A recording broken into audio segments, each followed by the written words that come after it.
Magandang gising! Oh ha! Morning girls with Chris and Corina!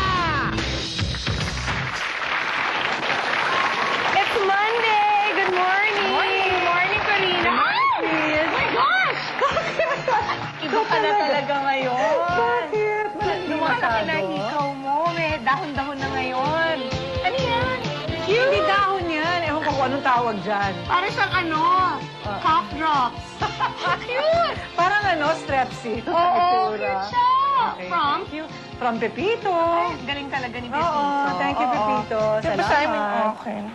Mischief maker. Okay yan, a person who causes mischief, especially by gossiping. Bagay sa The Buzz. Kaya nga. Suti mo sa The Buzz yan. Yan. So anyway, anong good news for today? Well, the good news is... We're off. Hello? Ano, here? oo nga. Parang namatay kami.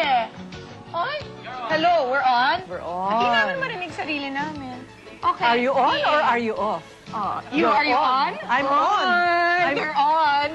Ay, pinala ko ito. Bakit? Okay, okay. Nag-blush ka na naman. Alam mo ba, ewan ko ba? Nasa Capiz sila kahapon, di ba? Campaign sila sa Rojas City. Oh, proclamation ng house. Were you there? No, In spirit. in spirit and in, In heart. in heart and in spirit. Oo. Anong good news? Alam mo, ang ganda kasi yesterday sa The Buzz, pinakita namin yung kasal ni Matet with Mickey. Okay. Ang dami kinakasal ngayon. Oh. Ikaw na yun eh. Panoorin natin to. Maliban sa magandang topic na kapangapangarap, meron pa kaming isang nagkatotoong dream mga pare. Itong si Matet, like any other girl, ay pangarap ding ikasal, syempre. Isang pangarap na natupad noong Sabado lang. Oh, di ba? With her loving and cutie husband na si Vicky Estrada. At di lang daw yan, pangarap din niya maipunulit ang kanyang buong pamilya. Kaya naman si Daddy Boyet at si Mami Ate Guy, todo ang suporta. At kung di niyo pa alam, dumating sila honor na maaga in fairness sa kasal ng kanyang anak. Di siya ng Indian, ha? Ayan, may family pictorial pa. Sayang, wala si Ian. Dahil daw kasi siya ay nag-work sa Japan. At dahil dito, isa itong di malilimutan na moment sa buhay ni Matet. Chris and Corina, ano pang say natin kundi best wishes?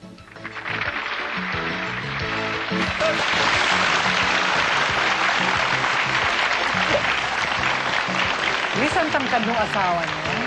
Siguro mga 6'4" Tangkad. ba yung asawa? Mga ganun ata eh. 6'4". Oh, kasi basketballista. Where does he play? Alam mo? PBL ba or college? UAAP? College College level. pa lang. Good luck. Pero pang beauty queen yung magiging anak nila kung babae. I'm sure. Dahil maganda si Matet, matangkad yung lalaki. Oo. Kamusta weekend mo? What did you do? Congratulations. Me, I just stayed home and then watched TV the whole Kaya day. mo na ba yung kesong puti? Oo! Nadala ko sa'yo. Oo, ang masarap sarap. naman, Ang fairness. sarap ng kesong puti. Ikaw talaga, bakit yung mga binibigay sa'yo, pinamimigay mo? Hindi ko na... No, I'm sorry. I'm not mahilig kasi. Sorry. Ikaw talaga. Pasensya. If you're watching, George, salamat. At wala akong balak sabihin kay George. Pinagsabi mo naman, kawawa naman si At least George. alam na niya na hindi ako mahilig sa kesong puti. Well, George, kasi Sorry. binibigyan mo si Chris ang kesong puti, ako hindi. Hiningi ko yung sa kanya. Oo. So si Corina kumain tuloy. Masarap. Mas mahilig ako sa tocino. Tocino. Yeah. Okay. Basta so, ano? Hi, Darius. Padala ka na. That's our friend, the one who owns Pampangas Pampangas Best. Thank you, Darius. So ngayon, mga kaibigan, my God, malapit na mag-umpisa ang sinasabi ng pinaka-aabangang teleserye because this will combine may fantasy element, may action, Wow. merong supernatural, and of course, ang kagwapuhan ni Piolo Pascual. Si Panoorin Papa po natin Piolo. to. Ang pangarap, bakit hindi? Relate ang kahit sino dito, di ba? Miss Kuring at Miss Chrissy? Sino nga bang tao ang hindi nag-dream, di ba? At sino umayaw na ito'y matupad? O ha? Sasamahan tayo ng sikat at successful na mga bisita. Sila ang mga nangungunang bituin sa teleseryeng Mangarap Ka. Narito sina Miss Ria Locsin at Tita Nova Villa. With a pretty boy, Patrick, and pretty girl, Angelica. At syempre, mawawala ba? Piolo Pascual o My Papa. Diyos me, true na ito. Hindi ako binabangungot. Ano? With our host na wala na yatang mahihiling pa, Chris and Corina.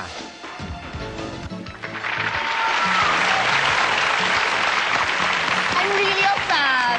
Oo naman. I adore him. Papa Piolo ng bayan. Pascual! Good morning! Uy, ang swerte namin sa TV Patrol. Ay, pwede bang sabihin? Go!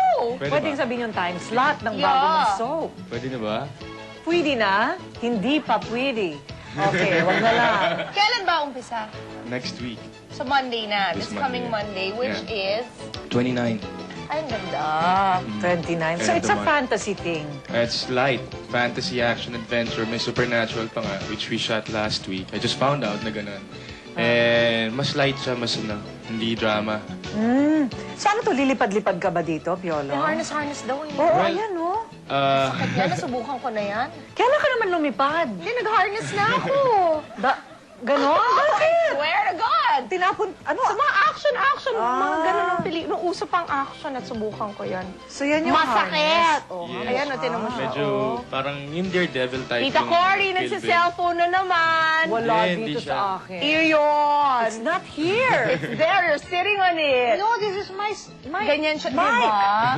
Tinan mo Oh. siya. Wala. Si Piolo nakaharap natin, nagsa-cellphone ka pa rin. Alam mo, My God. Cory, it's not true. Look. Wala, okay ka ba? I don't know. You're really a magician. Nakakaloka. Anyway, Wala. Ayun, doon. Okay, Papa o, Piolo, tapos. bakit ganyan-ganyan? Ano ba yan? Kasi medyo rugged yung look ko dito. Medyo, hindi naman bad boy, pero batang Quiapo kasi siya, so batang kalye. So originally, they wanted me darker. Di ba before when I guested with Claudine here, I was dark because nagpatan ako and then we just decided na ganito na lang kasi mahirap din eh. Scruffy. Wait, Mahirap sinatanong eh. ko yung girls. Tagasan kayo? CPU sa yon? Ay, layo, Iloilo. Okay, type nyo siyang may ganyan-ganyan or mas gusto nyo clean cut? Clean cut. See, I told you. Because you have to look different, di ba? You have to reinvent yourself. Sometimes kasi para naman hindi pare-pare yung look mo. Okay. So, Ikaw, may Corina, hikaw pa type mo ako siyang doon. ganyan or gusto mo clean cut din? Si Piolo, kahit anong gawin niya sa sarili niya, pwede. O, di ba? Oo. Ang papa ng bayan. Bakit pagka Piolo ang sinasabi ka agad, Papa Piolo? Oo. Eh, kasi papang-papa talaga yung tura niya. Papang papa. I swear. Okay. Oh, and then, Piola, ito Yes. question. Are you training for this? I've been Kasi kung- training. Nagma-martial arts ako. That's why I lost weight as well because even before we Saan? started, nag-submission ako with my trainer. He's Manny. Sometimes What he is trainers sa submission? ABS. Ano yun, It's a mixture of everything. May martial arts, kickboxing, boxing, tapos lahat eh. Oh my God, so ang Iba-iba. katawan mo maging kagaya nung kay Brad Pitt. Di ba yun ang Wow, training na sana ginagawa wish ko ni lang. Brad? Ganon ba yung submission ng pangalan? Hindi. I Yun mean, yung yun talagang parang may si cuts at Capoeira. kung ano-ano. So, Ay, exciting it's na different. to. So, iba-iba siya. Pero ano ba ang pagkakaiba doon ng yung mga bagay tulad ng ambisyon, ihambing mo sa pangarap? Yun nga yung pinag-uusapan natin kanina. I was asking Miss Very Karina deep, ah. about it. What is ambition and what is to dream? Kasi we were saying na, ambition is attainable. Yes. But me kasi, since I was a kid, I've always been, dreaming of a lot of things. Pero na-attain ko naman kahit pa paano. I mean, meron din certain, parang pwede mo rin ma-achieve yung dreams mo.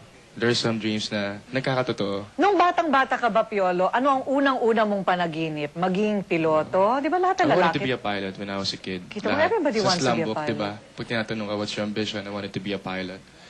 And that's what I wanted to be when I was young. Because yung uncle ko, he worked for the airport before. Oo.